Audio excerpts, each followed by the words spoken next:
All right, so back to population genetics. Always about population genetics. We've covered intersexual selection, balancing selection, natural selection, diversifying selection, and stabilizing selection. Lots and lots of different types of selection. And all of those different types of selection had an impact on the allelic frequencies from one generation to the next. Selection is something that Darwin looked at, and he looked at it a lot. But what he didn't look at were things about genetic drift, non-random mating, immigration, or emigration. And these are also factors that play a major, major role in evolution, the change of allelic frequencies from one generation to the next. So first off, I want to talk about genetic drift. Genetic drift is, you can think of it as survival of the luckiest. It is change in the allelic frequency due to chance, complete and total random chance. What you end up seeing is, I don't know, due to random chance, let's say, oh, it was this table over here. The whole ceiling collapses and wipes out this table. All of Sabrina's alleles are gone. If she had some cool, unique alleles that could have helped us survive, doesn't matter. She's dead. Can't reproduce, no more alleles. That wipes them out from the population. If we were to have, in this this particular experiment that's shown on the board, you have what are termed rock flies. These rock flies, in small groups, let's say we put 10 rock flies in a I don't know, an aquarium. I can't think of a word. An aquarium for flies. A habitat. You put 10 in a habitat and you have them mate together and you're looking at an allele that does not impact their chances of reproduction. I don't know, something in an intron. Do you guys know what an intron is? Do you remember that from Bio 101? You have introns and exons on DNA. Introns are intervening regions and exons are expressed. So if you have, it's a piece of DNA that doesn't get translated into anything. It's not part of any proteins, so natural selection doesn't act on it. Does that make sense? It is a neutral change. It will not impact natural selection. If you're looking at just that allele, that one that's not impacted by natural selection, and you start 50% of them have the allele, 50 don't, or 50% have the dominant, 50% have the recessive, whatever you want to call it, you see the values start to zigzag. You run this experiment once, and that red line goes all the way to the end. You run it again, you get a purple line that goes up and down and up and down. Every generation, the allelic frequencies are changing. So evolution is occurring. But you'll see that sometimes one will go up to fixation very quickly within 5 generations. Usually within about between 5 and 20 generations, it goes to fixation in a small population. Allelic frequencies are changing. If you have 500 rock flies and you run the exact same experiment, you'll notice that random chance doesn't have as much of an impact on getting it to go to fixation. It keeps stabilizing itself. Small populations, genetic drift will have a large impact on evolution. Large populations, it has a much smaller impact.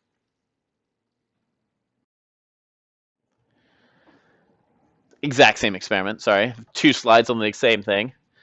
It occurs much, much, much more rapidly in small populations than it does in large populations. Every single time you run the experiment, you find the same thing. One particular form of genetic drift is called a population bottleneck. It's called such because, imagine, if you will, a bottle. And you fill that bottle up with balls that represent, different colored balls that represent alleles. If you were to take that bottle and turn it upside down to let a few of those little balls out, the smaller population may not reflect what's in the larger bottle. So the alleles that are in here, I don't know, they're mainly green in this, just eyeballing it. If you look at the smaller population, you got a lot more purple than in the original population. Basically, all that's left in the small population is a few alleles, and then those alleles form the basis of the next generation. This happens whenever you have a population that shrinks dramatically in size and then rebounds. An example are whales. Heck, another one is walruses. At one point, there were 200 grand total walruses left in the world. They were hunted almost to extinction. Wiped them all out, except for 200. As we were able to then begin to protect walruses from, using laws, keeping them safe, the walrus population rebounded. Now there are 50,000 walruses. But all 50,000 of those walruses descended from the original small population of 200. The only genetic variation in that group is from those original 200. Anything else is gone. There may have been pink walruses, I don't know, but they're gone now.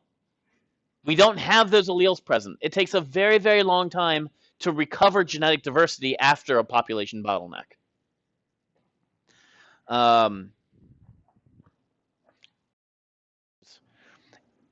Population bottlenecks can occur after a founder event. A founder event is where a small population is taken from a much greater population, bringing with them their unique alleles, and they colonize a new area, a new geographic location. I'm going to tell you the story of the Komodo dragon, these large monitor lizards. Have you guys ever heard of the island Krakatoa? So Krakatoa was an island, and then it exploded. This one night, it was I think it was mid-1800s. There was a ship sailed past an island. The next day, there was a sound that was literally heard around the world as this island exploded. The next ship that went by the island, it wasn't there anymore. Like, literally, the whole thing's underwater. But there was a volcano. Basically, it was a volcanic eruption that went all wrong. And that volcano continued to bubble out magma that created a new island. Now, this new island had nothing on it. It's just hot magma, it was rock. What's the first thing to come to this island, do you think? What's the first thing that colonizes this island? Plant life. Seeds blowing on the wind. Next up, not kidding, birds. It became a bird paradise. There are no predators here, and you got plants. These birds were thriving. It was a huge bird paradise. So for many generations, birds just adopted, they defecated all over the island. That led to good soil, more growth.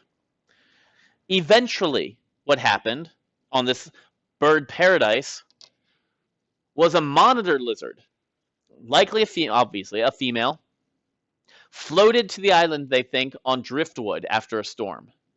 Landed on the island, and when she got to the island, it was a paradise for her, because basically there are a whole bunch of stupid fat birds just hanging out. She gorged herself. She feasted. She laid a net. She created a nest, laid a bunch of eggs. Now this island has birds, less of them, and a whole bunch of monitor lizards, large, 3 to 12 foot. 3 foot small, about 12 foot long lizards that are devouring all the birds. Every one of the monitor lizards on this island is almost genetically identical. They all came from the same mother. And then they mated together. So they're still just passing the same alleles back and forth. It's a closed population. New alleles aren't coming in. There's no more migration or anything like that. So that's an extreme example of a founder event.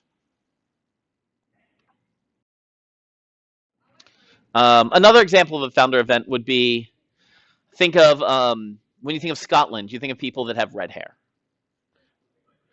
That's because the original founders of that population, at least some among them had red hair in a higher proportion than a typical population. Thus, when they began to mate, when they began to have offspring, you end up with a lot higher incidence of that red hair because of that population founder effect. These are mice on study. Mice on study, so, lab rats, typically are all white. They all have red eyes. They all have just about the same characteristics. They are bred that way. They are bred to be almost genetically identical. You mate the same offspring back to each other over and over and over again. Why would you want on a scientific study to have animals that have almost the exact same genes?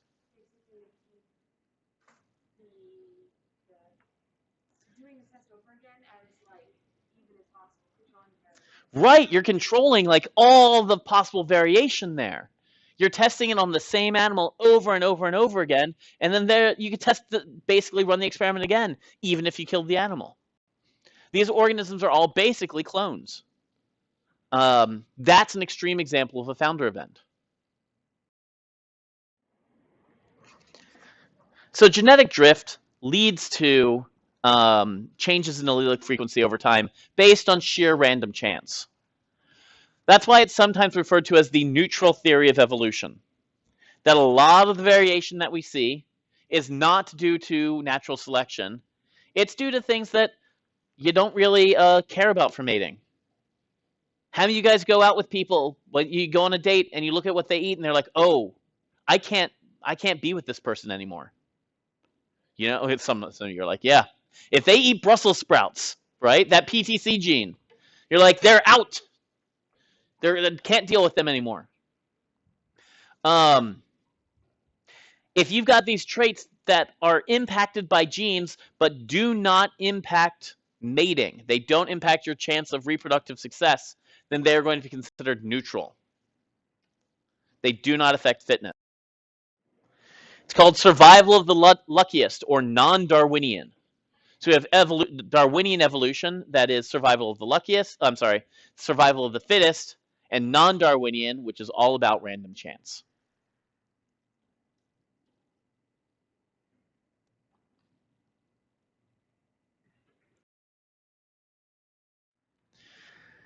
For a lot of non-Darwinian evolution, we're looking at areas of the genome that do not encode for anything, that don't encode for a polypeptide.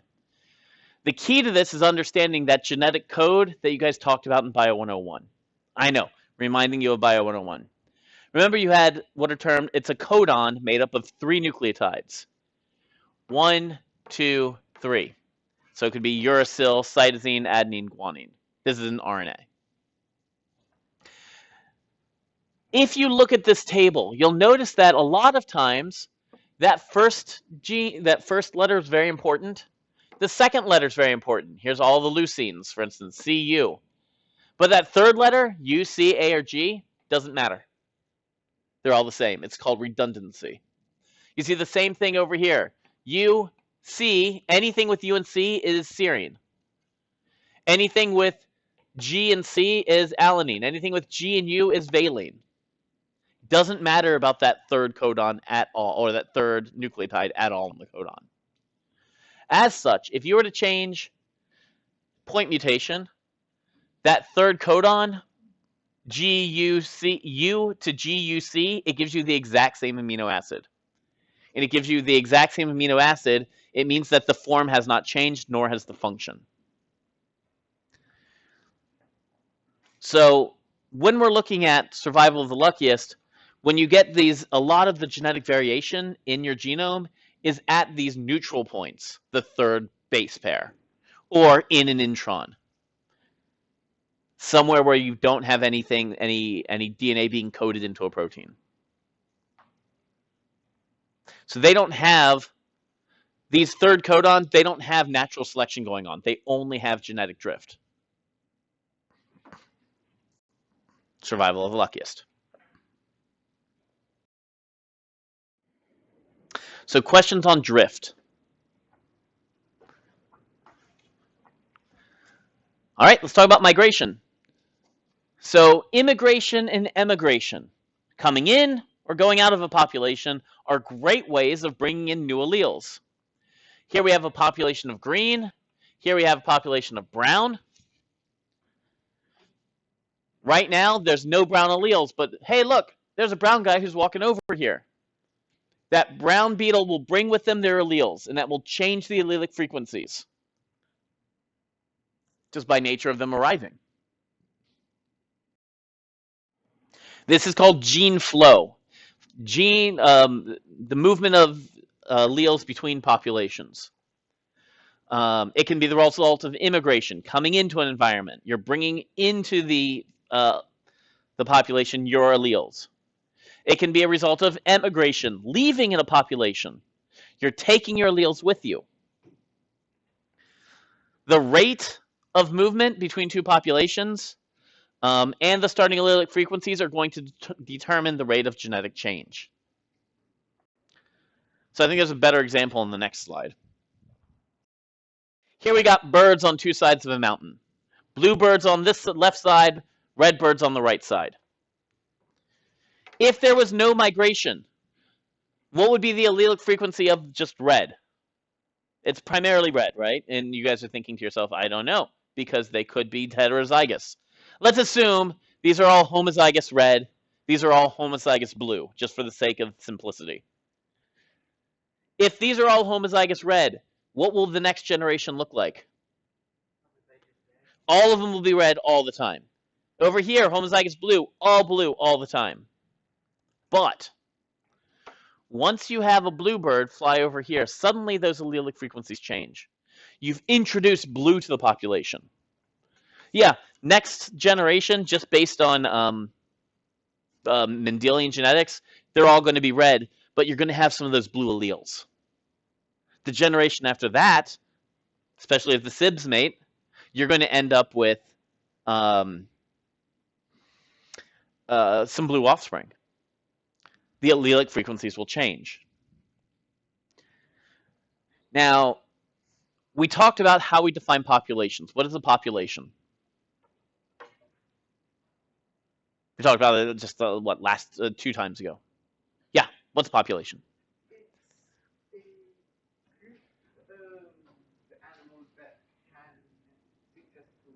Exactly.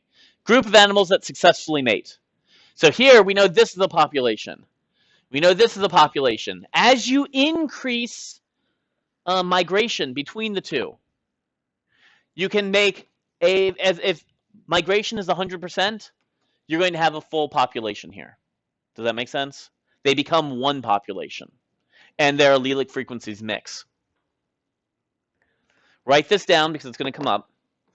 As migration increases, the allelic frequency between two populations, the allelic differences in frequency between two populations decrease. That is, as you increase the frequency of migration, the alleles begin to flow more readily, and the two populations' frequencies begin to equalize. They start to become the same. And I ask you to write it down just because I know it's going to be on the exam. I don't know that for a fact. I haven't written it yet. But when I do, that's very likely going to be on it.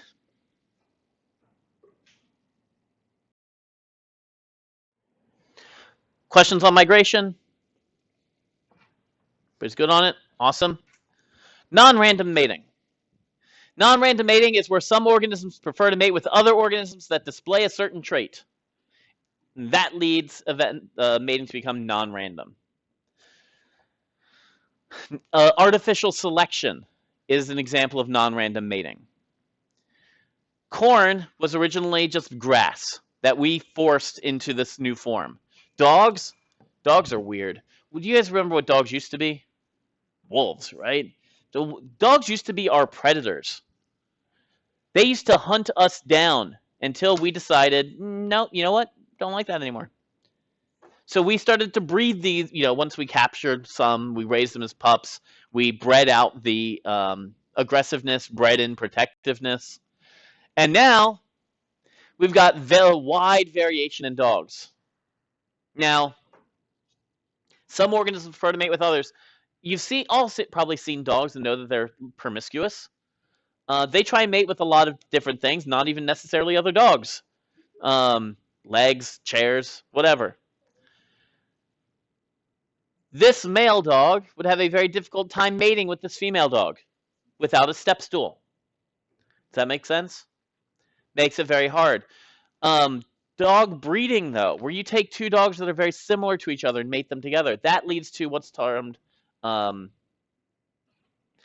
it would increase homozygosity. So it's called assortative mating, where individuals with a similar phenotype are more likely to mate. So if you look like, I don't know, let's not talk about you anymore. Let's talk about dogs. If you have a beagle and it mates with a beagle, what are you going to produce? Beagles. If you have a beagle that mates with a chihuahua, what do you produce? Who knows? Go to the pound. Go to the animal shelter. Find one. See what it looks like. See what it does. You have no idea. You guys know chihuahuas, right? They are mean little dogs. And they don't have like the strength to back it up. But if you bred a chihuahua with some, I don't know, a larger dog, you don't know if you're going to get that chihuahua's meanness or the larger dog's cuddliness. You have no idea what's going to happen. But if you made a chihuahua and a chihuahua together, you get a little thing that just shakes and barks. That would be increasing homozygosity. If you were to take different phenotypes and mate them together, you're going to increase heterozygosity. Does that make sense? Just on its own. Likes make likes. Difference make difference.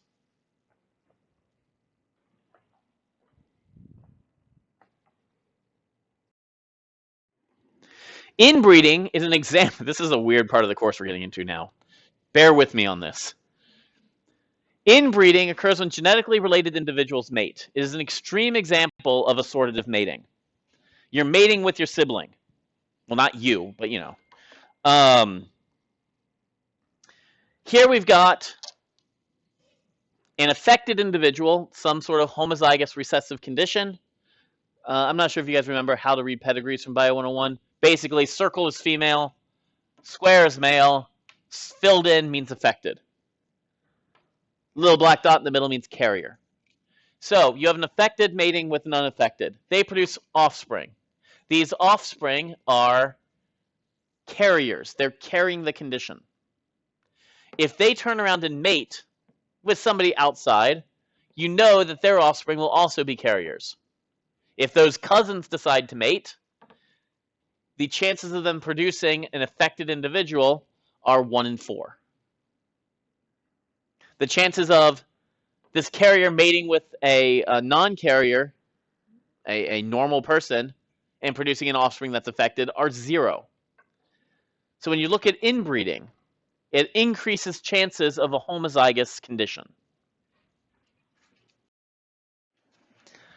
Here we got snakes, and this is probably a closer way to how we get new variation in nature. A recessive deleterious allele pops up. Let's call it albinism, like the snake will be pure white. It only occurred on one of the 2 chromosomes. So that snake looks normal. It mates with a normal snake. They produce offspring that all look normal, but roughly half of them are carrying the allele. It's a small area. Snakes don't go terribly far after they hatch. I should know. They're all over my freaking yard now, and I hate snakes. Sidebar.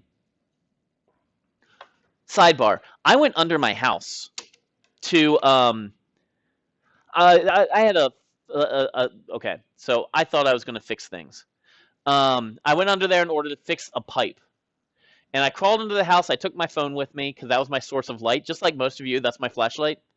I go all the way to the far end of the house. And at the far end of the house, I start to knock out where this pipe's going to go. And I've got my phone on with the light shining. There's no snake under there right then. Just want to point that out. I looked too because I was terrified of wherever I put my hand. I set my phone down next to me in order to illuminate the pipe that I'm working on. And sure enough, wrapped around the pipes right up here is a 6-foot-long snake skin. And that to me said, oh, there have been snakes down here. And even worse, that's the moment the battery in my phone died. So I'm down there with a 6-foot-long snake skin and dark. It was terrifying. And this just happened to me like 3 weeks ago. Okay, so snakes everywhere. Did you finish the pipe? Yeah, I finished the pipe. At that point, I just knocked a hole in the wall in order to get light in, put the pipe in. That was the end of the story is the pipe is fixed. Thanks for, I did fix that. I am actually useful. So we got these sibs that are carriers. If the sibs mate, they're going to likely produce, or they got a 1 in 4 chance of producing a fully affected individual. That will lead to a fully albino snake. Now, for us humans, we're like, ooh, something cool. Let's sell in a pet store. In nature, why would an albino snake not have as high a chance of survival as others? Right, they stand out for a hawk to pick up. But let's get to what you really want to talk about. Inbreeding, it's not what you want to talk about. Inbreeding depression. Oftentimes, homozygotes have a lower fitness than their compatriots. Snakes that are albino are going to be more easily found by hawks. In horses, basically, if you were to mate two horses together that are siblings, the resulting offspring, especially if they are not, they're related to each other, the resulting offspring will not survive as well. And you've probably heard all those stories, right? That's why you've learned, don't mate with your cousins, because your kids are going to be all messed up. You've all heard that, right? That idea? Well, I got some news for you. Welcome to college. It's a little bit more nuanced than that. Human inbreeding. This is the fun part of the course. Human inbreeding. Intermarriage of cousins and close relatives was very, very common for most of human history. Extraordinarily common. Think about it. You live in a small town in medieval England, or medieval wherever you came from. There's not much way of movement. Roads aren't that great. You're in an isolated community. You're farming. Who are you going to mate with? The people who are near you, right? All right? Then they don't move for most of their life. You end up surrounded by your cousins. And so you end up mating with your cousins. Charles Darwin was married to his first cousin. The more you know, right? The scandal. Think of the ancient, not even ancient, think of monarchies. They tend to marry cousins in order to keep that the authority vested. The ancient Egyptians took this to an extreme. Pharaohs didn't mate with anybody but their siblings because the pharaohs were gods. And you can't have a god mating with a human, so you mate with your sibling. Were they all messed up? Not all of them. And here's the reason. So if these lethal alleles will occur when in any population, in any genome, you have ticking time bombs in your body right now. If you were to mate with your sibling, it would be unlikely you would be able to produce viable offspring. But it's possible. If you produce viable offspring, thinking about this, don't think too hard. Think about if somebody else produces viable offspring with their sibling. What does that mean that offspring have? Do they have those lethal alleles?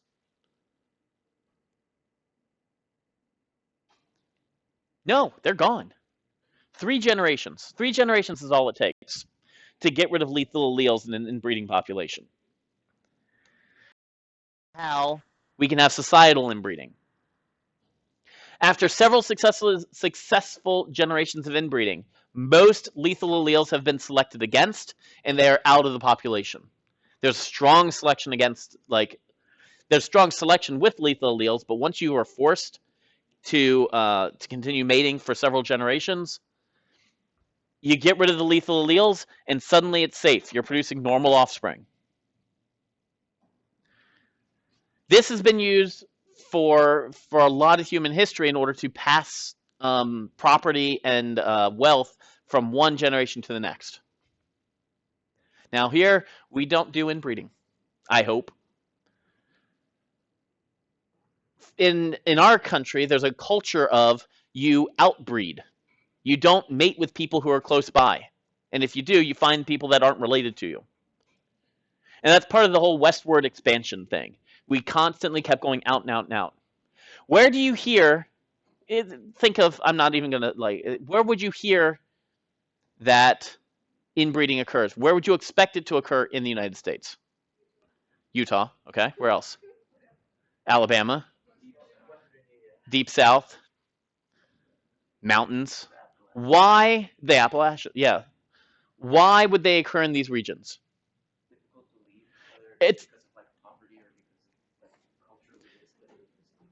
That is exactly it. It is hard to leave the area, and if it's hard to leave, you've only got a few choices to mate.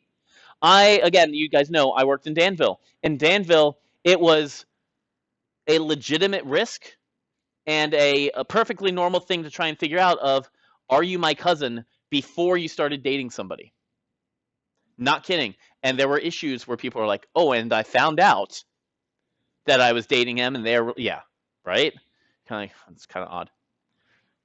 I'll tell you my story. So, fun story about me, and of course I'm posting this online, so that'll be awesome. When I was young, and I was probably 16, I was definitely 16, I went over to Portugal for a few months. I've got family in Portugal. And I didn't know anybody. This is the first time I'd been over there. It was awesome. It was a great experience. When I got there, I met a girl. And I met a girl in town, and I was like, this is really cool. I met a girl. This is the young me, 16-year-old me, did not meet girls. Actually, adult me also has issues with that.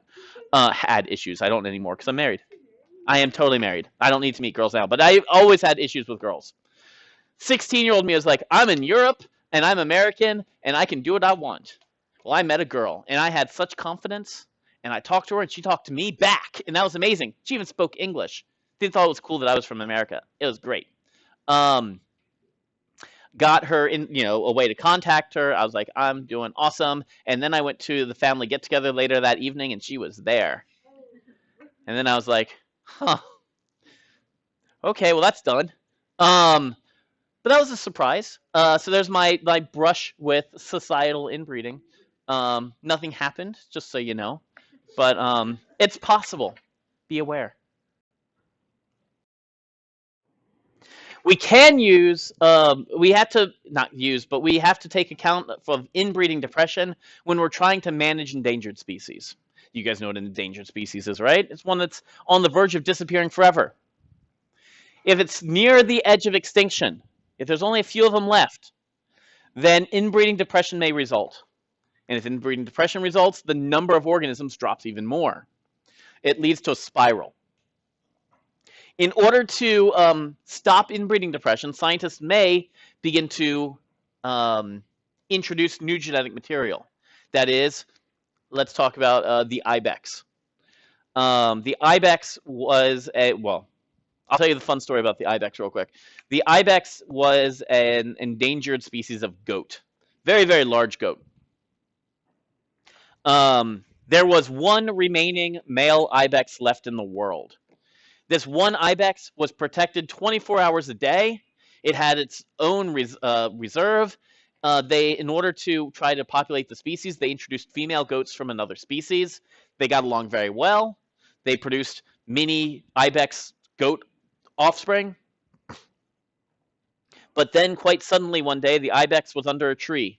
A tree branch broke off the tree, slammed into the ibex, and the ibex died. And that was the extinction of the entire species. But what do we have left? We have these goat offspring that are half ibex. Are those offspring ibex? Are they goats? We don't know what they are. All right, so let's take those two baby goats, goat ibex hybrids, and we cross them together. All right, so now we have an offspring that comes out, and just by sheer chance, because of genetic drift, you end up with 75% ibex, 25% goat. Is it an ibex now? Getting closer. Let's say we do it again. That offspring, we mate that back to the parent. Now we're at 90%. Then 95, 99% ibex. Can you go from being non-ibex to an ibex? I know. Crazy, right? Next time when we talk, and I'm not saying turn things off. Next time when we talk, we're going to talk about those implications of species and speciation, taxonomy, how we name things, how we classify things. And that ibex example, keep that in mind, trying to figure out what is what. So there we go. Those are all of the potential factors that are involved in what's known as, obviously, evolution. Now, there are two broad types of evolution, micro and macro. Microevolution is what we've been talking about, and there's plenty of evidence. An allelic frequency will change over time. The change in the gene structure from one generation to the next. Microevolution. Macroevolution happens on a much larger scale, and it's harder to measure in a lab. It's how we got here from being a single-celled organism. It's much longer than human timeframes to study, so we can't really study it. We just have to use observational science for it. So there's plenty of evidence for microevolution. We'll talk about trends next time, not next time, the time after, that will lead to potential changes over time with macroevolution. So microevolution we can study in a lab, macroevolution not so much. Microevolution requires new genetic variation. Absolutely. And how can we get that new variation? I'm going to ask you guys because we've gone over a bunch of ways. How do we get genetic variation one generation to the next? Thomas, you got one?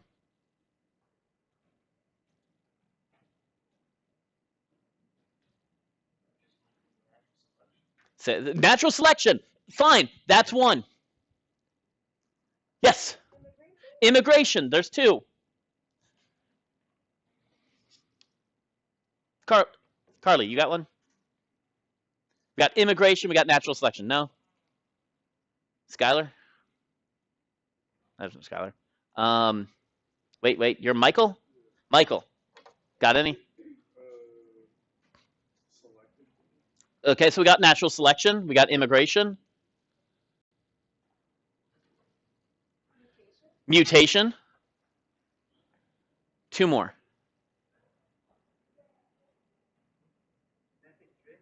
Genetic drift. There's three. Four. One more. So we got mutation, migration, drift, selection, and non-random mating. Those are all ways that you can meet these requirements for micro.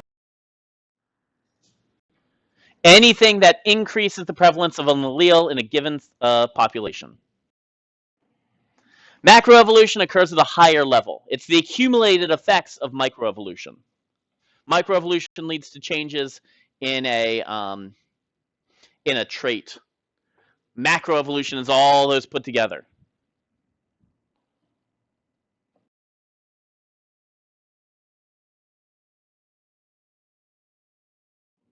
So far, so good.